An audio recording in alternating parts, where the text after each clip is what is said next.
Good morning. Interest on loan इसकी हम दो क्लासें देख चुके हैं। क्वेश्चन नंबर 1 फर्स्ट क्लास में था, सेकंड और थर्ड सेकंड क्लास में था। अब क्वेश्चन नंबर 4 स्टार्ट करते हैं। क्वेश्चन में कुछ अलग नहीं है, कोई नया कॉन्सेप्ट नहीं है, बस इसमें अलग क्या है, जो थोड़ी सी चीज़ डिफरेंट है वो क्या है कि इसमें जर्नल एंट्री भी मांगी है, कैपिटल अकाउंट भी मांगा और लोन अकाउंट भी मांगा। ये तीन चीज़ें मांगी है इस क्वेश्चन के अंदर। रीड करते हैं जी, क्वेश्चन सबके पास होगा। A and B entered into partnership on 1st April 2014 without any partnership deed। Question में क्लियर कट मेंशन है जी, पार्टनरशिप डीड नहीं है। डीड ना हो तभी एक्ट फॉलो होता। They introduced capitals of 5 lakh and 3 lakh respectively on 31st October 2014। A advanced 2 lakh rupees by way of loan to the firm without any agreement as to interest। A ने loan दिया है 2 lakh rupees का और interest के लिए कोई agreement नहीं है। जब एग्रीमेंट नहीं होता तभी एक्ट फॉलो होता है। एक्ट में कितना रेट दिया हुआ? 6% पर एनम। पर एनम की इंपॉर्टेंस है, कई बच्चों ने होमवर्क में पर एनम नहीं लिखा था। पर एनम का क्या रोल होता? पर मतलब 1, एनम मतलब 7, तो 6% जो रेट है वो एक साल का रेट है। जितने भी मंथ्स के लिए लोन दिया उतने मंथ में वो प्रोपोर्शनेट किया जाएगा। जैसे बताओ इसमें कितने मंथ आएंगे? 31 अक्टूबर 2014 इस डेट पे लोन दिया, कितने मंथ का इंटरेस्ट आएगा? अक्टूबर काउंट होगा कि नहीं होगा? नहीं होगा। अक्टूबर तो खत्म हो गया, नवंबर से स्टार्ट होगा। नवंबर टू मार्च, ये 5 मंथ्स हुआ, इंटरेस्ट 5 मंथ्स का दिया जाएगा। The profit and loss account for the year showed a profit of 4,30,000। इस साल जो प्रॉफिट हुआ वो हुआ जी 4,30,000। इसका नाम क्या है? इसका नाम है नेट प्रॉफिट, ब्रैकेट में before interest on partners loan. क्योंकि एग्जैक्ट नेट प्रॉफिट जो बिल्कुल करेक्ट नेट प्रॉफिट है वो तो सारे एक्सपेंसेस माइनस करने के बाद आएगा। Interest on partners loan is an expense, वो माइनस अभी तक नहीं हुआ। But the partners could not agree upon the amount of interest on loan to be charge. Question में लिखा हुआ है एग्रीमेंट कुछ नहीं हुआ उनका कि इंटरेस्ट ऑन लोन कैसे चार्ज किया जाए। And the basis of division of profit, profit किस तरीके से डिवाइड किया जाए इस पर भी उनका कंफ्यूजन है, अभी तक क्लेरिफाई नहीं है, कोई एग्रीमेंट नहीं है। कैसे बांटेंगे, कौन से रेशियो में बांटेंगे बताइए? Equally. Pass the journal entry for the distribution of profit. Profit distribute करने की जर्नल एंट्री क्या होती है बताइए?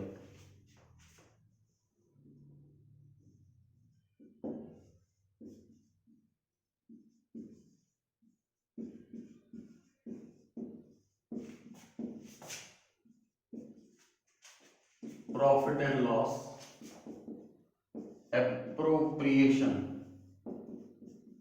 Account debit to partners capital account, जितने भी पार्टनर है, बीइंग प्रॉफिट डिस्ट्रीब्यूटेड। ये प्रॉफिट डिस्ट्रीब्यूट करने की जर्नल एंट्री होती है। क्वेश्चन में यही मांगा। And prepare the capital account of both the partners. Question में कैपिटल अकाउंट मांगा एंड लोन अकाउंट। देखिए क्वेश्चन 1, 2, 3 जो हमने था क्वेश्चन किए थे उसमें हर क्वेश्चन में क्या लिखा हुआ है एक बार नोटिस करें। सभी में लिखा हुआ है show the distribution of profit public loss. Profit को किस तरीके से बांटा जाए पार्टनर्स में, इसको शो करके बताओ। जब शो वर्ड लिखा हो तो मतलब अकाउंट मांगा, क्योंकि अकाउंट में ही प्रेजेंट, शो का मतलब प्रेजेंट करना है ना, शो का मतलब प्रेजेंट करना, तो शो अकाउंट के थ्रू ही, प्रेजेंट अकाउंट के थ्रू ही किया जाता है। तो हमने क्वेश्चन नंबर 1, 2, 3 में प्रॉफिट एंड लॉस अकाउंट बनाया, profit and loss appropriation account बनाया और उसमें प्रेजेंट करा। इस क्वेश्चन में ऐसा कुछ भी नहीं लिखा कि प्रॉफिट और लॉस का डिस्ट्रीब्यूशन शो करो, ऐसा कुछ भी नहीं लिखा। इस क्वेश्चन में प्रॉफिट एंड लॉस अकाउंट नहीं बनेगा, profit and loss appropriation account नहीं बनेगा। अगर आप चाहें तो वर्किंग नोट में बना सकते हैं एक्स्ट्रा में, जिसको बिना अकाउंट, जिसको कई बार स्टूडेंट्स ऐसे होते हैं इनको हैबिट पड़ जाती है, सर हम एंट्री डायरेक्ट कर ही नहीं पाते, अकाउंट पहले बनाते हैं फिर एंट्री कर पाते हैं। अगर ऐसा है तो वर्किंग नोट में बना सकते हो अकाउंट, उसके ना एक्स्ट्रा मार्क्स मिलेंगे ना मार्क्स कटेंगे। बट एग्जाम में लेंदी पेपर इतना ज़्यादा होता कि आपको एक्स्ट्रा करने का टाइम ही नहीं मिलना, जो काम करना है उसी का टाइम नहीं बचता। तो इतना एक्सपेक्ट ना करें कि हमें एक्स्ट्रा काम के लिए टाइम मिलेगा। चलिए जी, बिना अकाउंट बनाए कैसे प्रॉफिट बांटेंगे। एक वर्किंग नोट बनाएंगे, वर्किंग नोट बनाएंगे,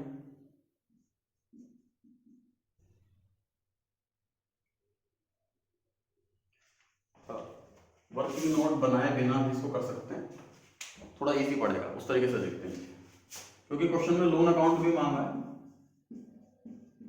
ध्यान से देखिए जी, A's loan account, A's loan account,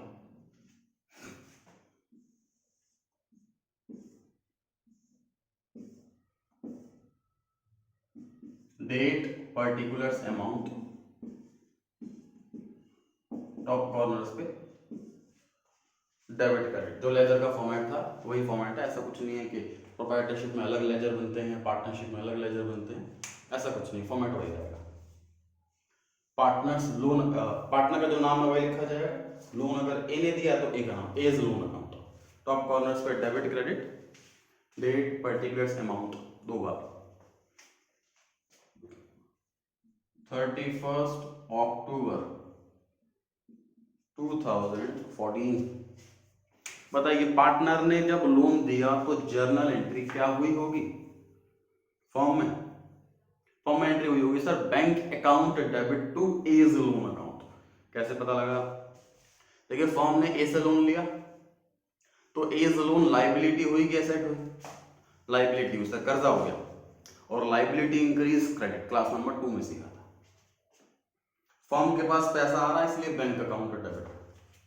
देखिए प्रोप्राइटरशिप में ध्यान से, सर बैंक अकाउंट आएगा कि कैश अकाउंट आएगा, इसके पीछे क्या रूल है। 11th क्लास में क्या सीखा था, 11th क्लास में तो सर जब भी लिखा होता था कि सामने वाले से पैसा मिला है या रेंट पेड ऐसा कुछ, तो हमेशा हम कैश अकाउंट ही लिखते थे। बैंक तो तभी लिखते थे जब क्वेश्चन में चेक वर्ड इस्तेमाल किया हो। रेंट पेड लिखा है तो rent account debit to cash करते थे, rent account debit to bank नहीं करते थे। रेंट पेड बाय चेक लिखा हो तो ही rent account debit to bank करते थे। सर कैश ही क्यों प्रेज्यूम करते थे 11th में, बैंक क्यों नहीं, रीजन है जी प्रोप्राइटरशिप। प्रोप्राइटरशिप में छोटा बिजनेसमैन होता है, छोटे लेवल पे बिजनेस होता है, इसीलिए प्रिजम्पशन ये होती है कि सारी ट्रांजैक्शन कैश से हुई होगी। ठीक है, जब हम पढ़ेंगे कंपनी बुक नंबर 2 और बुक नंबर 3, कंपनी में प्रिजम्पशन क्या होती है, जनरली कंपनी बड़े लेवल पे लार्ज स्केल पर काम करती है। अगर आप कंपनीज के अकाउंटेंट हो और क्वेश्चन में बोला जाए कि रेंट पेड, तो आप एंट्री लिखोगे rent account debit to bank account. Company में प्रिजम्पशन बैंक की है। अगर 1000 ट्रांजैक्शन हो रही हैं तो उसमें से 995 ट्रांजैक्शन बैंक से होती है, 5 ट्रांजैक्शन कैश से, जो पेटी कैश वाली एंट्री होती है। फॉर एग्जांपल चाय के पैसे दे दिए या छोटा मोटा किराए के पैसे दे दिए एम्प्लॉय को, ये सब खर्चा। 11th क्लास में भी क्या प्रिजम्पशन कभी बैंक थी, याद कीजिए। एक सिचुएशन ऐसी थी जहां पर प्रिजम्पशन बैंक है, क्वेश्चन में नहीं लिखा हुआ चेक, तब भी बैंक प्रिज्यूम कर रहे हैं, याद कीजिए कौन सी सिचुएशन थी वो, chapter number 14 depreciation. Machinery purchased, आप मशीनरी अकाउंट में टू बैंक लिखते थे, टू कैश नहीं, रीजन देखिए मशीनरी का मैंने आपको बताया था उस टाइम भी, फिर रिपीट कर रहा हूं। जो बड़ा अमाउंट होता है उसकी चेक से ही ट्रांजैक्शन की जाती है, उसके पीछे जो रीजन है ना वो पढ़ेंगे ग्रेजुएशन सेकेंड ईयर में इनकम टैक्स में। इनकम टैक्स में देखो क्या होता है, लोग देखो टैक्स बचाने के लिए घपला वगैरह करते हैं, चोरी करते हैं, उसको बचाने के लिए गवर्नमेंट तरीके निकालती है। जैसे तरीका निकाला हुआ जी 20,000 रुपए का अमाउंट फिक्स कर रखा, मतलब इनकम टैक्स वाले क्या कह रहे हैं कि मान लीजिए आपने कोई भी खर्चा करा, देखो लोग क्या करेंगे, ध्यान सुनना, सपोज मेरी इनकम हो गई 10 लाख रुपए की, मुझे लग रहा है 10 लाख रुपए पे इनकम हो गई, उस पर टैक्स बनेगा तो ज़्यादा टैक्स देना पड़ेगा, तो मैं बहुत सारे खर्चे ऐसे लिख देता हूँ कि एम्प्लॉय को सैलरी दी और ये परचेज करा वो परचेज करा, बहुत सारे खर्चे लिख दिए, प्रॉफिट बहुत कम रह गया, टैक्स बहुत कम गया। और गवर्नमेंट ऑफिसर पूछने आते हैं कि भैया इतना खर्चे कहाँ हुए, तो मैं बता दूंगा जी वहाँ हुए, क्या सबूत है जी, कैश दिया था मैंने, इसमें क्या सबूत रखूँ। लोग ऐसा करने ना लग जाएं, इसलिए गवर्नमेंट ने 20,000 की लिमिट बांध दी। मतलब इनकम टैक्स एक्ट ने ये बोल दिया कि अगर आपने कोई भी एक्सपेंस 20,000 से ज्यादा का कैश में करा तो हम मानेंगे नहीं कि वो एक्सपेंस है। मान जी मैं कहूँ जी मैंने मशीन खरीदी है 25,000 रुपए की, तो कहते हैं कैश से खरीदी कि टैक्स में कहूँगा कैश से खरीदी है, वो कहेंगे हम मानते नहीं आपने मशीन खरीदी है, इसका कोई भी डेप्शन कोई भी एक्सपेंस अलाउ नहीं करेंगे हम। तो अगर खर्चा अलाउ नहीं करेगा इनकम टैक्स एक्ट तो प्रॉफिट ज्यादा आएगा, टैक्स ज्यादा जाएगा। इसीलिए 20,000 से कोई भी ऊपर की अमाउंट हम चेक से ही पे करते हैं, ध्यान रहेगा। अच्छा, ये 20,000 का अमाउंट आपके कोर्स के अंदर नहीं है।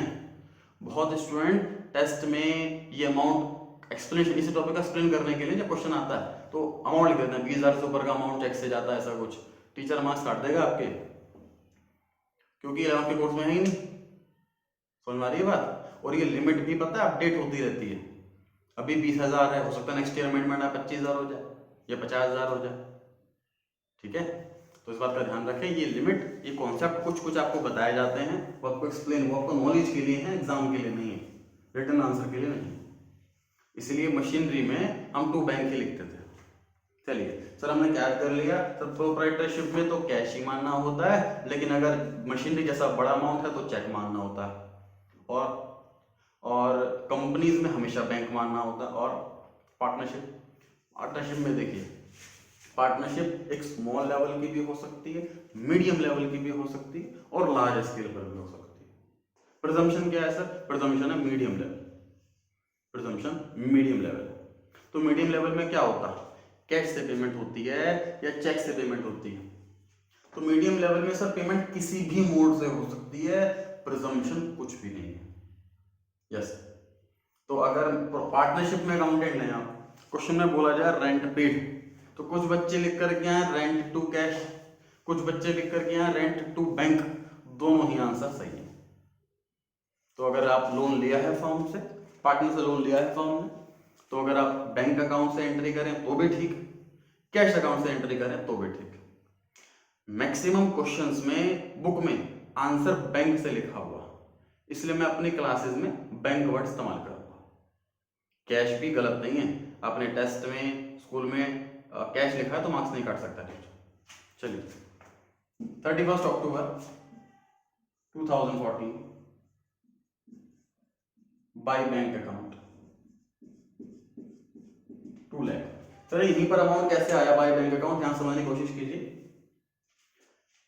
एज लोन अकाउंट की क्रेडिट साइड में लिखा है मैंने, मतलब एज लोन अकाउंट क्रेडिट हुआ।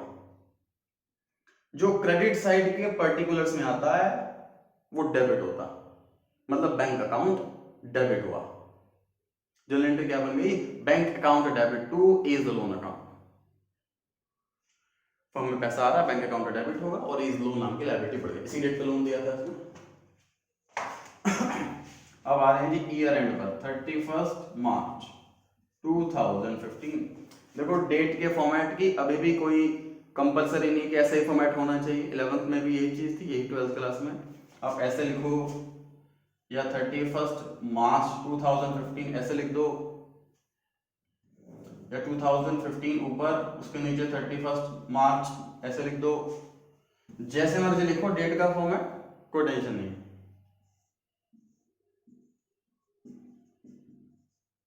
Bye interest on loan.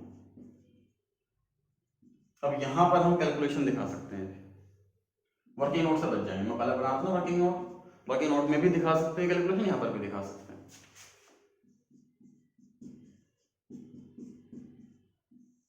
बताइए जी कितने मंथ का इंटरेस्ट देना, 31 अक्टूबर से 31 मार्च कितने मंथ्स हुए, ये 5 मंथ्स हुए। ये 6% कहां से आया, सर रेट दे नहीं रखा है क्वेश्चन के अंदर, तो लॉ को फॉलो करेंगे, लॉ में 6% का रेट दे रखा, ये अमाउंट आ गया जी 5,000। ईयर एंड 31 मार्च 2000, ये दिख रहा है सबको, 2 लाख अपॉन 6/100 इंटू 5/12 ये लिखा है मैंने।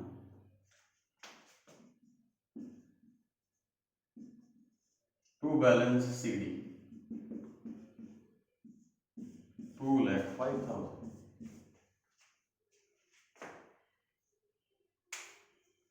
ठीक, क्वेश्चन में आई रिपीट 3 चीजें मांगी थी। एक तो जर्नल एंट्री मांगी थी। अच्छा ध्यान रखना, एक एंट्री के लिए भी आपको फॉर्मेट पूरा बनाना। ये मत सोचना सर एक ही एंट्री तो करनी है, उसके लिए क्या फॉर्मेट बनाना, फॉर्मेट पूरा बनाना है जी। Date, particulars, ledger folio, debit rupees, credit rupees, 5 column बनते हैं जर्नल के फॉर्मेट में। फॉर्मेट पूरा बनाना, चाहे एंट्री 1 हो चाहे 10 हो। ये लोन अकाउंट नोट कर लिया होगा सबने, मैं रब कर रहा हूँ। सर इस वाली एंट्री में अपने अमाउंट तो लिखा ही नहीं। अमाउंट पता है क्यों नहीं लिखा? क्योंकि मैं इंटरेस्ट के अमाउंट का वेट कर रहा था। देखिए प्रॉफिट क्वेश्चन में दिया हुआ है 4,30,000, उसमें से 5,000 तो इंटरेस्ट के कम हो गए, इंटरेस्ट के 5,000 रुपए कम हो गए। अब प्रॉफिट बचा 4,25,000, वो डिस्ट्रीब्यूट करना है पार्टनर्स में। कौन सी रेशो में? सर रेशो नहीं है तो एक्ट फॉलो होगा। एक्ट में क्या लिखा? इक्वल। तो 4,25,000 रुपए 2 लोगों में इक्वली बांटना, आधा कर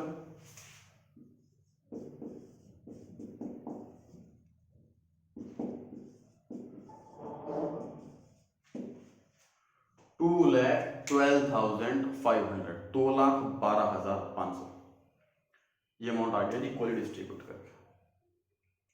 ठीक है, जर्नल एंट्री कंप्लीट हो गई। तो जर्नल एंट्री मांगी थी। एज लोन अकाउंट कंप्लीट हो गया जी, एज लोन अकाउंट मांगा था। अब एक चीज और मांगी है जी, कैपिटल अकाउंट। अच्छा कैपिटल अकाउंट से पहले ये इस वाले एंट्री थोड़ा काम करते हैं अभी इस वाले पे। सर ये यहां पर बाय इंटरेस्ट ऑन लोन कैसे आ गया, समझते हैं इसको?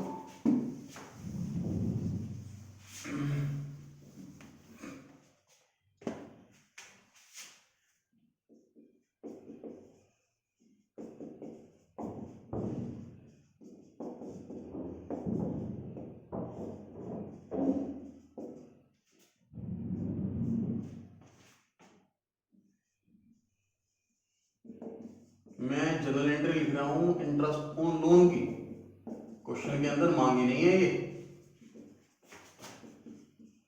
ये कॉन्सेप्ट क्लैरिफाई करने के लिए मैं एंट्री लिखी। लेकिन सर क्वेश्चन में तो लिखा था जनरल एंट्री करनी है, तो इंटरेस्ट ऑन लोन की जनरल एंट्री क्यों नहीं करी? ध्यान से पढ़ो, क्वेश्चन में क्या लिखा है? Journal entry for distribution of profit, सिर्फ और सिर्फ प्रॉफिट बांटने की जनरल एंट्री मांगी थी, इंटरेस्ट ऑन लोन की नहीं, इसलिए सिर्फ प्रॉफिट की ही जर्नल एंट्री करी। वैसे भी देखो एंट्री वर्ड लिखा हुआ है, सिंगल एंट्री होगी तो क्वेश्चन में एंट्री लिखा होगा, और मल्टीपल एंट्रीज होंगी तो एंट्रीज, पास जर्नल एंट्रीज ऐसा लिखा होगा। तो इससे भी पता लगाना है कि क्वेश्चन में एक एंट्री होनी है या एक से ज्यादा एंट्री होनी है।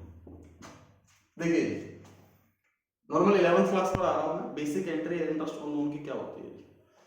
इंटरेस्ट ऑन लोन एक्सपेंस होता है, interest on loan account debit, expense increase debit. In general ऐसा नहीं है कि इंटरेस्ट आज ड्यू हुआ हमने आज ही पे कर दिया, इंटरेस्ट पे करने की डेट अलग भी हो सकती है, कुछ दिन बाद भी हो सकता है। तो फिलहाल उस इंटरेस्ट को हम टू कैश ना लिख करके लोन अकाउंट में ऐड कर देते हैं। उसके बाद इंटरेस्ट ऑन, क्योंकि एक्सपेंस है, ईयर एंड में कहां ट्रांसफर होगा? प्रॉफिट एंड लॉस अकाउंट में ट्रांसफर होगा। PNL account debit to interest on loan, profit and loss account के डेबिट साइड में ही सारे एक्सपेंसेस आते हैं, ये भी वहीं आया। तो इंटरेस्ट ऑन लोन यहां डेबिट हुआ, इंटरेस्ट ऑन लोन यहां क्रेडिट हुआ। सारे नॉमिनल अकाउंट, नॉमिनल अकाउंट कौन कौन से होते हैं? रेवेन्यू और एक्सपेंसेस। सारे नॉमिनल अकाउंट ईयर एंड में क्लोज कर दिए जाते हैं by transferring to trading period. इसको सिंगल एंट्री पढ़ेंगे तो क्या पढ़ेंगे? Profit and loss account debit to loan account. ठीक है, अब देखिए एक ये एंट्री हुई और एक ये एंट्री हुई। क्वेश्चन नंबर 1, 2, 3 जो हमने किए थे प्रीवियस क्लासेस में, उसमें पीएनएल अकाउंट मांगा था, तो हमने वहां के डेबिट में क्या लिखा था? To interest on loan. Partner loan है तो इंटरेस्ट ऑन पार्टनर्स लोन, भाई यहां पर एक वर्ड ऐड हो जाएगा अगर पार्टनर्स लोन है तो। बैंक से लोन लिया तो interest on bank loan, mister Ram से लोन लिया इंटरेस्ट ऑन राम्स लोन। ठीक, अब इस क्वेश्चन नंबर 4 में लोन अकाउंट मांगा है, तो पोस्टिंग इसके हिसाब से होगी। लोन अकाउंट क्रेडिट हो रहा है एंट्री के अंदर, तो लोन अकाउंट के क्रेडिट साइड में लिखा जाएगा बाई इंटरेस्ट ऑन लोन। ठीक है, क्लियर हो गई बात। ये कॉन्सेप्ट था कि यहां पर इंटरेस्ट ऑन लोन कैसे आया। अब आ रहे हैं जी क्वेश्चन के अंदर क्या मांगा है, पार्टनर्स कैपिटल अकाउंट मांगा।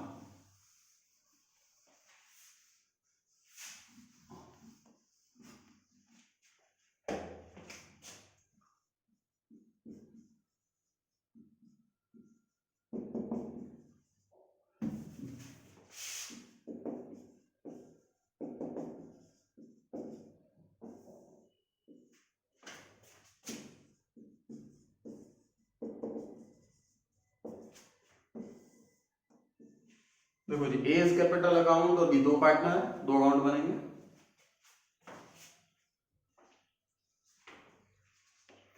ए एंड बी ने बिजनेस स्टार्ट करा है 1 अप्रैल को, ये फर्स्ट ईयर है इनका। They introduced capital by bank account 5 lakh,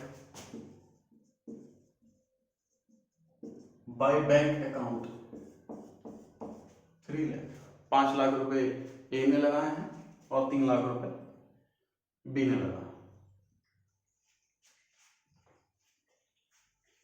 जो अभी अभी हमने एज लोन अकाउंट बनाया उसमें कहीं पर भी कैपिटल वर्ड नहीं आ रहा, क्योंकि loan account is a separate account, capital account is a separate account. जो अभी अभी हमने जर्नल एंट्री पास की थी, फर्स्ट एंट्री जो क्वेश्चन में मांगी थी प्रॉफिट डिस्ट्रीब्यूशन की, वो एंट्री क्या थी? वो एंट्री थी sir profit and loss appropriation account debit to A's capital account to B's capital account. उस एंट्री के अंदर कैपिटल अकाउंट आ रहा, तो जर्नल एंट्री में जब आएगा तभी तो लेजर में आएगा। तो कैपिटल अकाउंट बताओ क्या हो रहा है, डेबिट हो रहा है कि क्रेडिट हो रहा है? कैपिटल अकाउंट क्रेडिट हो रहा है by profit and loss appropriation account 2,12,500 by profit and loss. ये मैं फिलहाल शॉर्ट में लिख रहा हूं, आपको एग्जाम में, टेस्ट में, होमवर्क कॉपी में फुल फॉर्म की लिखनी है। 2,12,500 टू बैलेंस शीट 7,12,500 5,12,500 यहाँ पे टोटल आ जाएगा।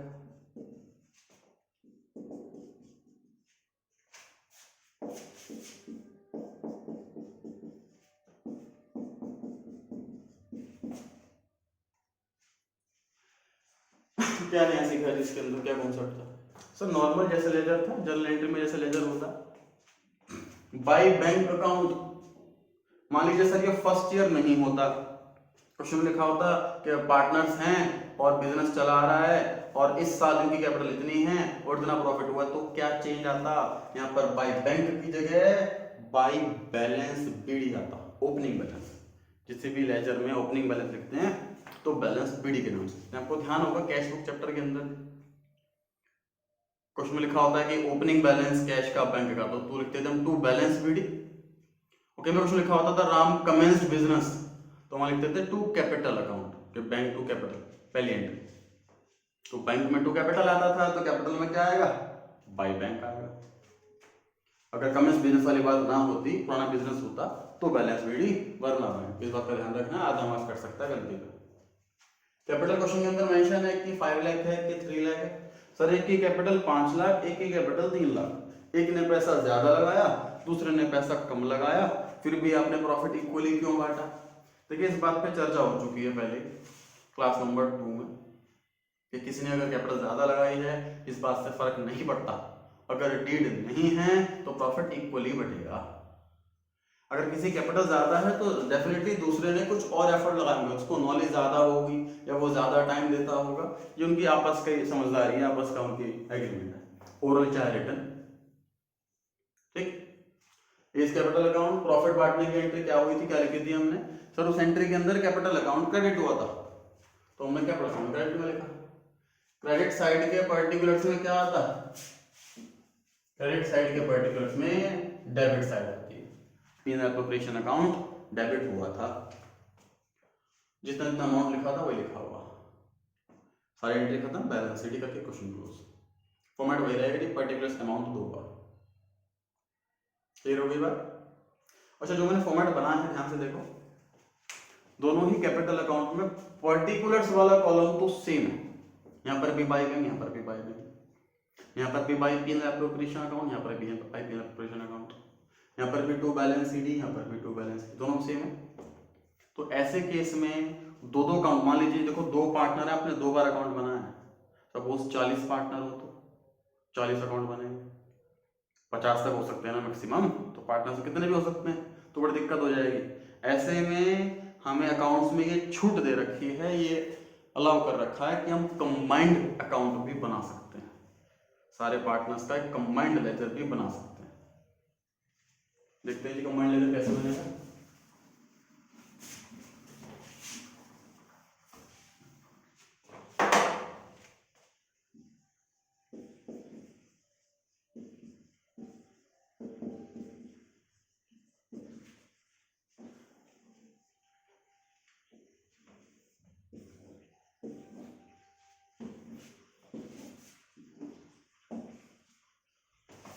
Debit credit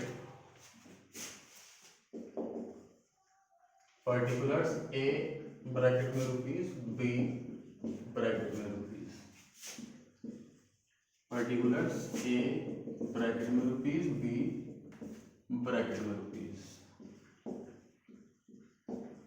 by.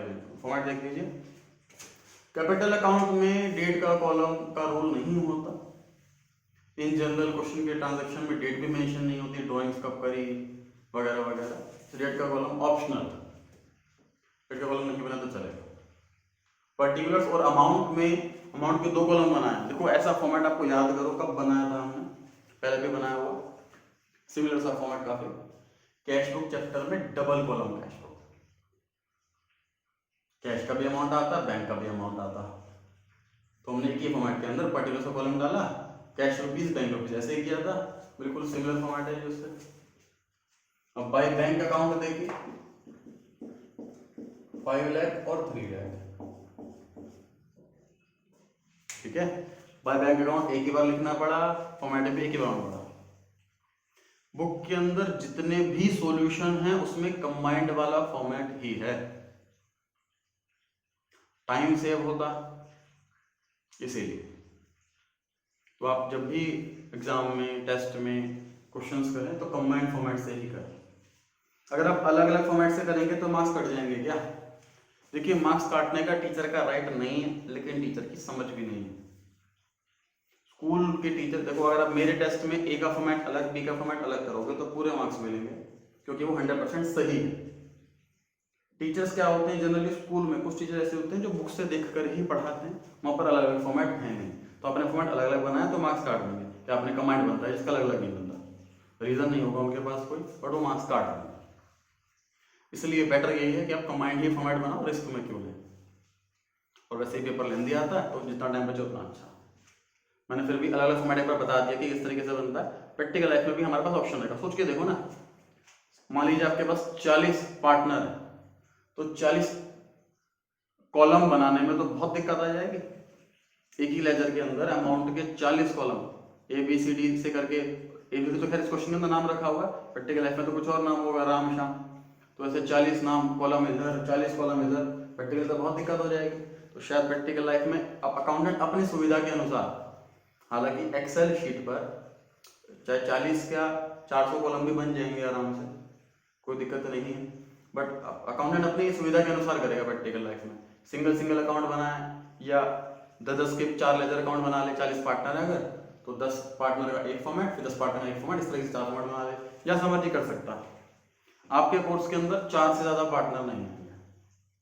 12th class में 2 पार्टनर्स के, 2 तो मिनिमम है, 2 से कम तो हो ही नहीं सकते, 2 पार्टनर मिनिमम है, 3 के क्वेश्चन है काफी, 4 के भी क्वेश्चन है काफी, 4 से ऊपर के क्वेश्चन नहीं है 12th क्लास में।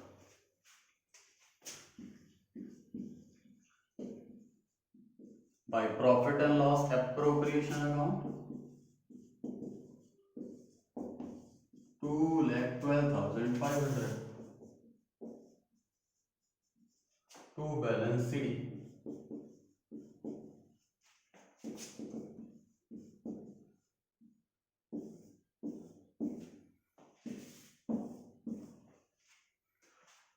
काफी इजी बन गया और टाइम बचा और सब कुछ क्लियर कट दिख रहा है कि किसने कितना पैसा लगाया। इजीली कंपेरेबल भी है इस फॉर्मेट से, फायदा ये भी कि बहुत इजीली कंपेयर हो पा रहा कि अच्छा इसने 5 का लगाया, इसने 3 लगाया, प्रॉफिट इक्वली बटा है, इतना बैलेंस ये आ रहा। उसमें अलग अलग फॉर्मेट में झांकना पड़ता है फिर। तो ये क्वेश्चन था जी, अब क्वेश्चन कंप्लीट हो गया है। क्या क्या मांगा था क्वेश्चन के अंदर, जो मेन आंसर था, एक तो जनरल एंट्री फॉर्मेट के साथ, एक पार्टनर्स कैपिटल अकाउंट और पार्टनर्स लोन अकाउंट। सीक्वेंस कुछ नहीं है कि जो मर्जी करो, पहले जो मर्जी पहले कर सकते हो। मैंने पहले जनरल एंट्री कर दी, अमाउंट की जगह छोड़ दिया, फिर एज लोन अकाउंट बनाया, उससे इंटरेस्ट का अमाउंट आ गया। इंटरेस्ट के अमाउंट आने के बाद मुझे बेनिफिट ये मिल गया कि प्रॉफिट पता लग गया, क्योंकि फर्स्ट एंड अगर मैं डाटा एंट्री करूँ उसमें अमाउंट लिख ही नहीं सकता, क्योंकि इंटरेस्ट का लोन का अमाउंट पहले इसका होता है प्रॉफिट से, फिर एग्जैक्ट प्रॉफिट पता लगता।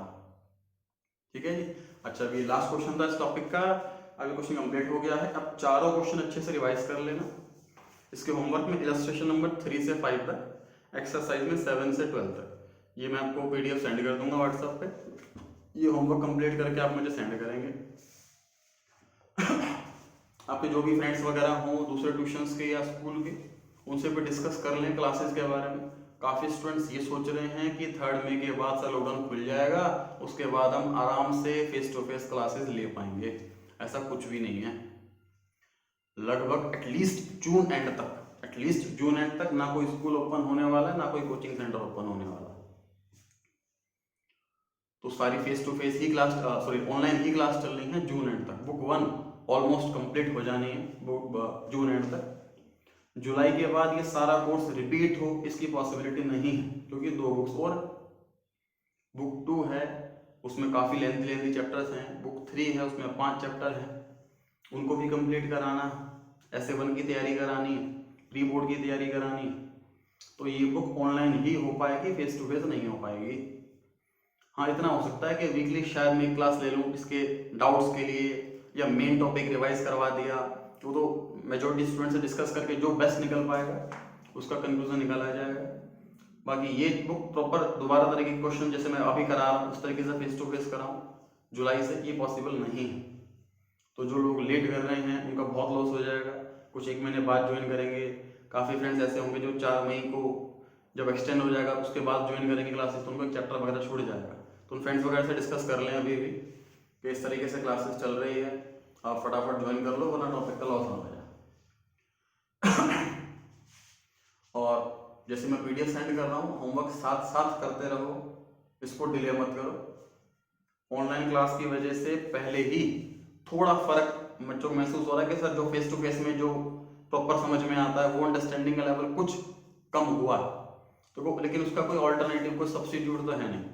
इसका सोल्यूशन बस यही है कि मैं क्लास आपकी ऑलमोस्ट रेगुलर कर दी और क्वेश्चन पीडीएफ सारे सेंड कर रहा हूँ, होमवर्क चेक कर रहा हूँ। देखो, होमवर्क चेक करना जनरली पॉसिबल नहीं हो पाता, कभी क्लास में होमवर्क चेक करा ही नहीं मैंने, लेकिन अब मैं होमवर्क चेक कर रहा हूँ इसी वजह से, क्योंकि अगर कोई मिस्टेक है तो मैं इन्हें बता दूँ एक ये चीज़ इंप्रूव करी।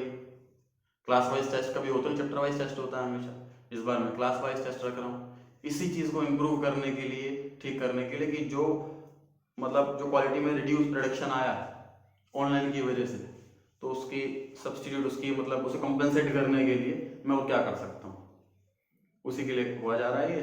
और मैं समझता हूँ चैप्टर बहुत अच्छे से हो जाना चाहिए सारे आपके, कोई ये मत सोचना कि कोई एक्सक्यूज रह जाएगा। देखिए, जब भी आप कहीं पर भी जॉब के लिए अप्लाई करोगे, सपोज 12th क्लास के बाद आपने कोई भी कोर्स करा, ग्रेजुएशन करी, बीकॉम करी, बीबीए करी, सीए करी, उसके बाद जब भी कैंपस प्लेसमेंट होगा आप अपना रेज्यूम तैयार करोगे, उसमें 12th क्लास के मार्क्स ज़रूर मेंशन किए जाते हैं। 12th क्लास के मार्क्स हर जगह दिखाए जाते हैं, हर जगह मान्य है। अब एडमिशन, कॉलेज में एडमिशन के लिए तो चाहिए मार्क्स, और उसके बाद भी हर जगह दिखाए जाते हैं। तो आज से 5 साल 6 साल बाद आप कैंपस प्लेसमेंट में जो आपके इंटरव्यू दे रहे हो, उस टाइम आपके मार्क्स कम आए सपोज, तो आप ये रीज़न ही दोगे सर उस साल कोरोना चल रहा था और मेरे मार्क्स इसलिए कम रह गए, वरना मैं तो अच्छा हूँ पढ़ने में, ये थोड़ी ना बोल सकते हैं उसमें। उस टाइम तो परसेंटेज देखी जानी है। तो ध्यान रखना इस चीज़ का, परसेंटेज मतलब बोर्ड के मार्क्स बहुत अच्छे आने चाहिए, रीज़न चाहे कुछ भी रह जाए। कोरोना हो कुछ भी हो, मार्क्स कम नहीं होने चाहिए। बहुत अच्छे से रिवाइज करें सारे टॉपिक्स को, ठीक है।